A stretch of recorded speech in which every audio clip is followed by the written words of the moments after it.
There we go. Um, so you feel you get stuck at the implication question? Yeah, I feel like I'm then starting to maybe get stuck there, and so it's like it just seems scripted. It just doesn't seem like it flows. Like today, the meeting went really well because I decided I'm just gonna do what I did last year and let him talk, you know. Yeah. Um, but when I'm trying to like follow, what I like is having something to follow. That way, I'm on track and I don't forget something, and then Right. and it's succinct, but I'm not feeling succinct. Do you know what I mean? Do you structure your call? I mean, do you write down what you'd like to cover, the steps you like to take them through?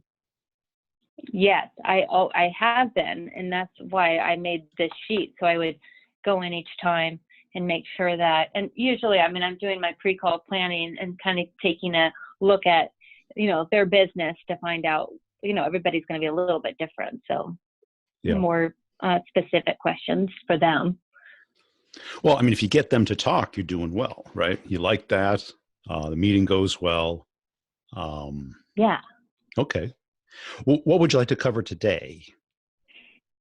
Okay. So, and I kind of I made this little template because I'm trying to go in where I'm, prepared.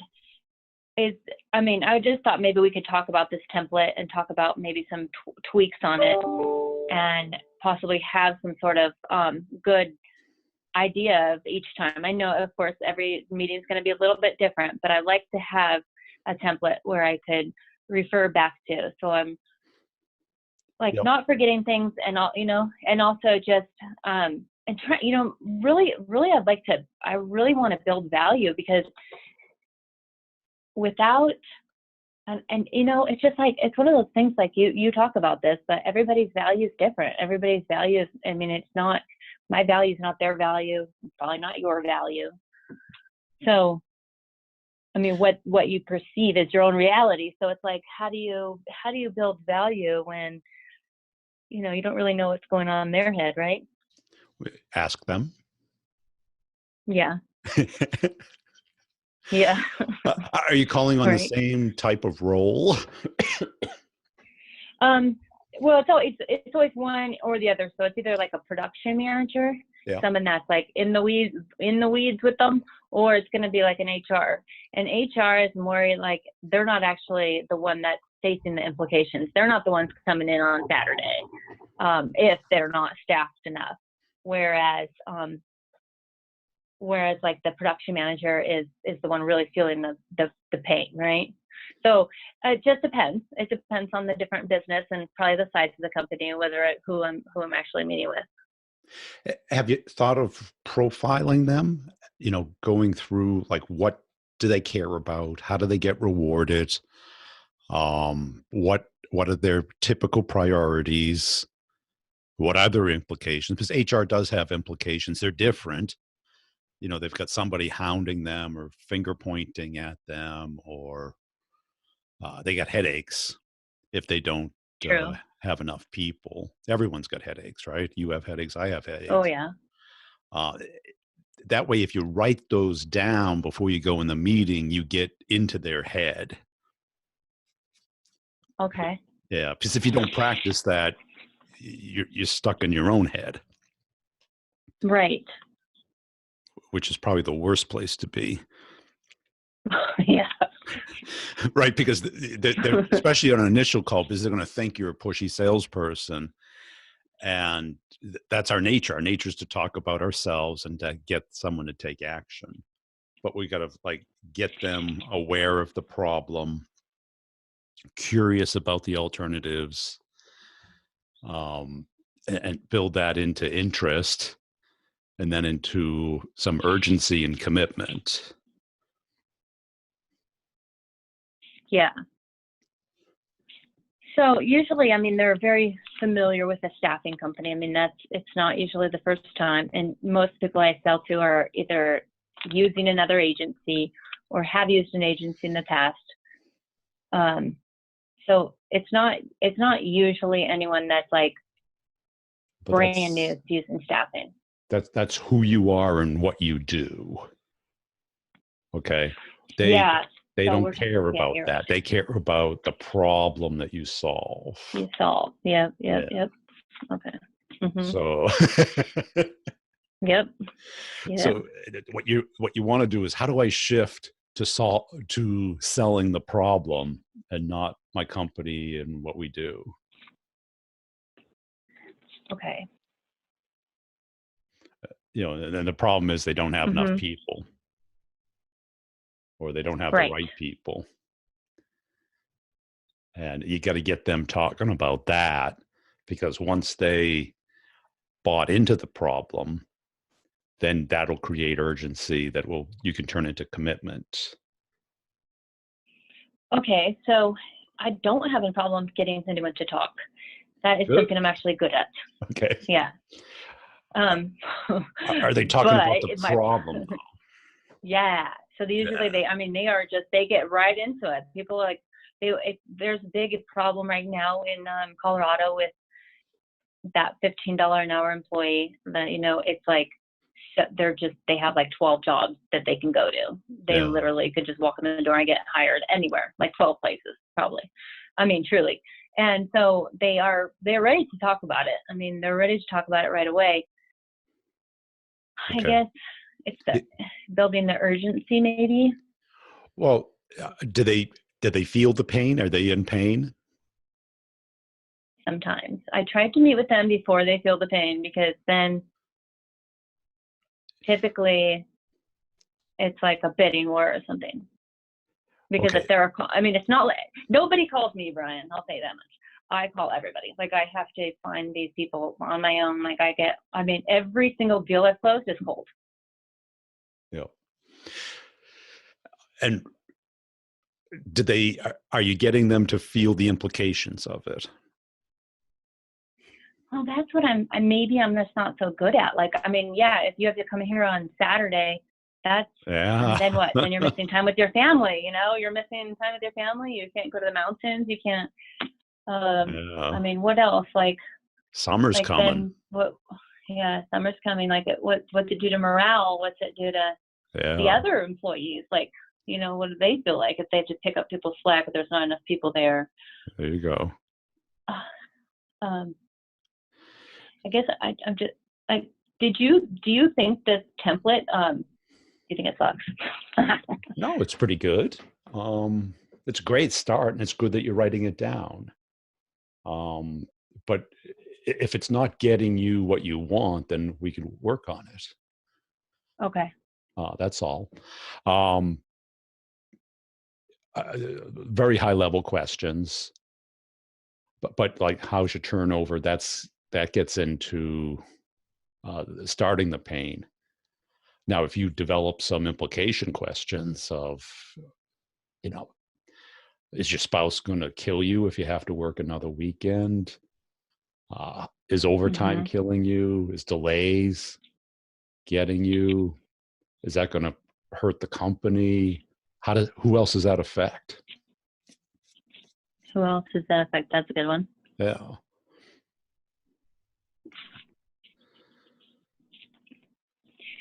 And then, of course, production doesn't get done. That's the main thing, because we are always selling to manufacturing places. So if their production isn't getting done, then that's a major issue, right? But what does that mean? Tell me more about that. Well, if they're not, tell me more. Okay.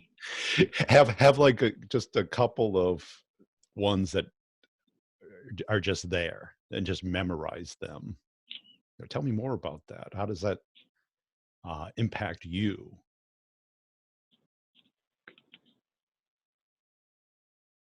What's going to happen if you don't fix this? Okay. Sorry, I'm writing it down. You don't have to even write it down. This is all recorded. I'll put it up in the course. Oh, that's right. Okay. And who do they report to, typically? So, production manager, like the operations, like director of operations. Yeah. Usually, like a plant manager is going to, Yeah. And how do they feel when you miss production? Mm-hmm, mm-hmm. You know,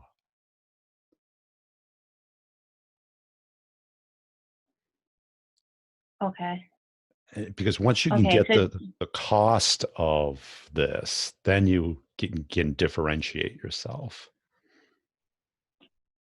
Okay. So once they start, feeling the implications, like, yeah, well, it's affecting everybody, and yeah, that the director's not not too happy that we're not hitting production, and all these things, then they're going to start feeling like that it's not expensive. Nothing's expensive. I mean, it's only expensive if you don't do it.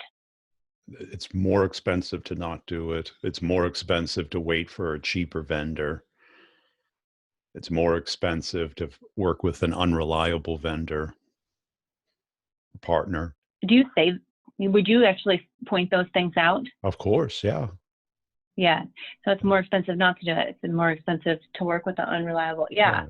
And those are the kinds of things. I mean, that's, they say that you get what you pay for, right? It's usually true. Yeah. Yeah. I mean, and if you can put it in the terms of what they're selling and compare it against their cheaper competitor. Oh, like if they're okay, so say they're a door building company, then there's like Lowe's builds doors too, because they don't do like these quality doors. Uh-huh. That's how they'll relate to it. Okay. I like that. Would you suggest going in first, letting them talk, and then really start getting the conversation going? Maybe throw out some of those implications, and then say, how much do you know about employment solutions? And then go into like a little bit about employment solutions. Nope. No. Cut that part out. No one cares. If they ask, fine. But what you want to do is, what they're thinking is three things. Who are you? What do you do? How much does it cost? And what's in it for me? Four things.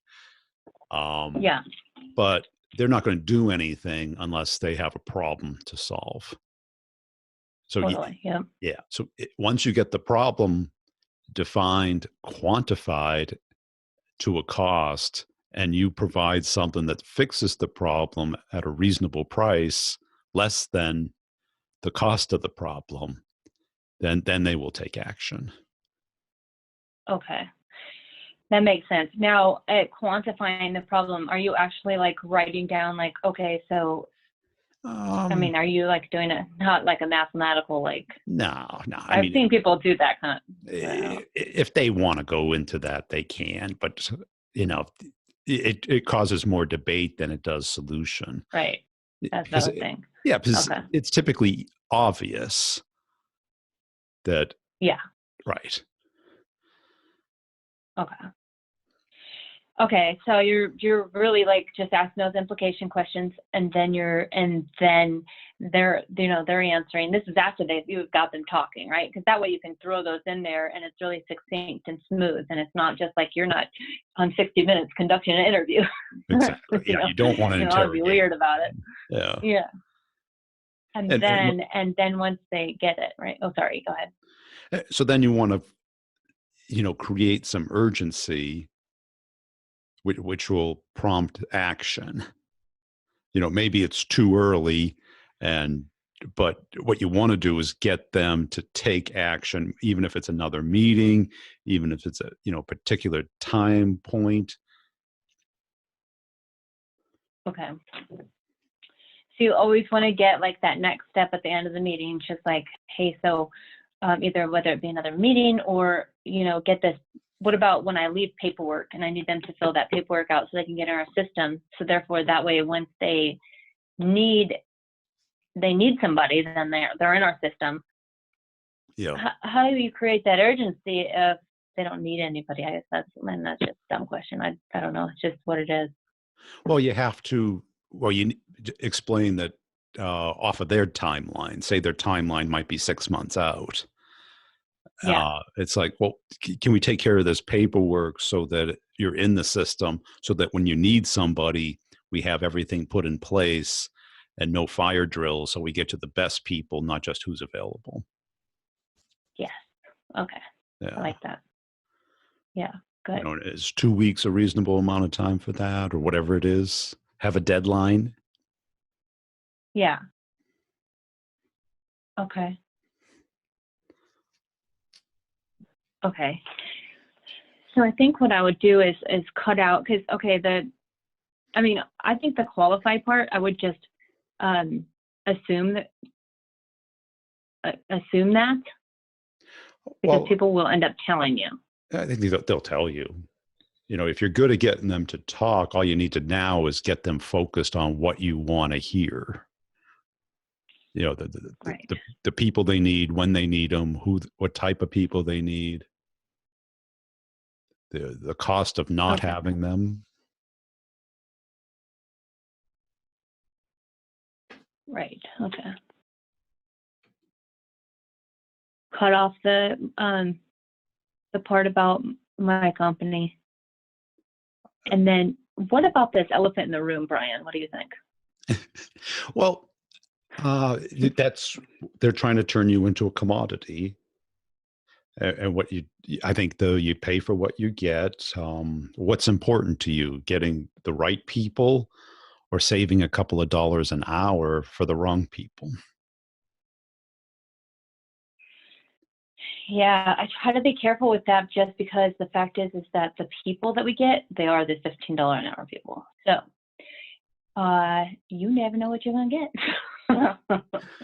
Right. I mean, But, I hate to say it. well, Uh, there must be some so I try differentiator. not to promise. Well, I try not to promise too much, because it's like, it's sometimes, I mean, every single day I open my email and I'm like, I can't. But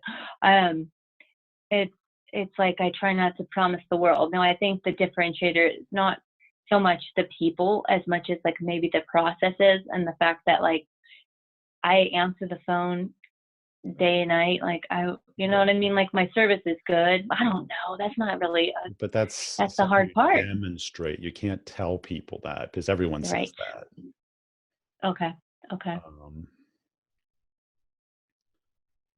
Maybe it's your reputation. Maybe, I mean, the service, you can allude to it, um, but and demonstrate it. That you're committed to their satisfaction. Look, I'm not looking to get one placement here. I'm looking to have a partnership with you.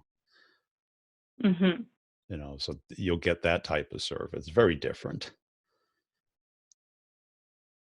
Okay. And then like the reputation, maybe we're, privately owned, so we can go right to I could text the owner of the company right now, but we're large enough to service your needs, whether you need 20 employees or one. Right. Yeah. You're important to us, so we will make you a priority. Okay.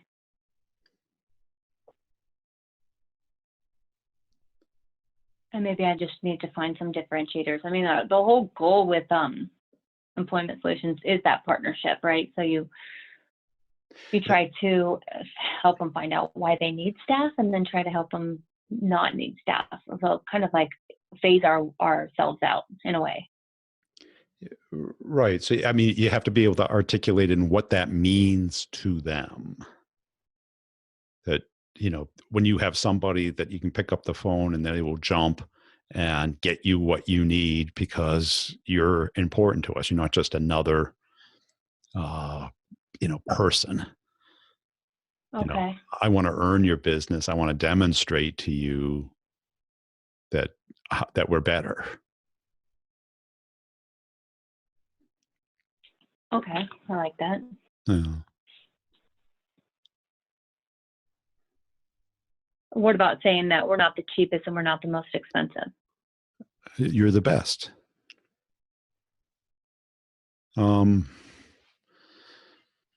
Because they don't care about the cost. It's not their money. They care about Yeah, getting. yeah. They say they Well, do. Everyone only if it's the does. owner. Only if it's the owner, right? Yeah, That's when right. it's their pocketbook, right? But if what they really want to do is get the job done, Yeah, you're right. right? That certainly, and not work on Saturday. Right. That's their win. Yeah, because that sucks. Right. Okay. They want quality of life. And So don't even talk about the most expensive or the cheapest. Don't even say that. no, because Okay. they'll object or they'll bring it up if it's important to them.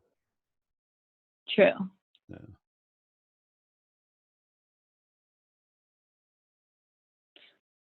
Okay. Yeah, that makes sense. Okay. So I can just revise this and then maybe make a template so I could use it for each meeting and just print out some, and then I could actually just write down like a couple things that I want to, touch on when I'm at each meeting, and then, but I want to still have that same presentation every time so I get good at it.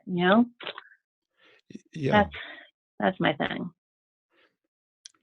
I think, put it in the format that you can memorize and have that flow. I mean, you got the rapport part.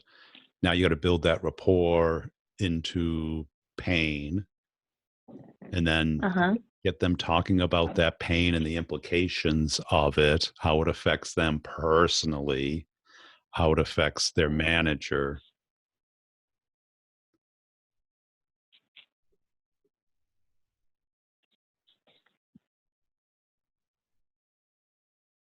Okay. And then the value next, right? They should be then ready to talk about it. Yeah, the value of, how you're different. We're just not a staffing place. We're looking to build partnerships with people like yourselves, to make sure that we anticipate your needs. We got the people when you need them, and to help you get your production schedule. Okay.